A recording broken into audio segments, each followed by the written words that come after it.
Hello everyone, today we are going to learn basic TinkerCAD tutorial how to cut hole. So as example, you can draw cylinder and the other I will use this cylinder hole. Okay. You can see you can move into solid or you can set into hole. The next you can move this cylinder into center of the cylinder. Here I will resize the cylinder and move to the top like this. Now you can move this object in here. After it, if you want to cut this object by using holes, you can select these two objects and then click group tools to be automatically cut the hole.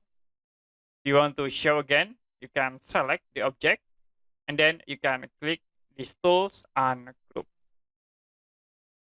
Okay, that's it for basic TinkerCAD tutorial how to cut holes.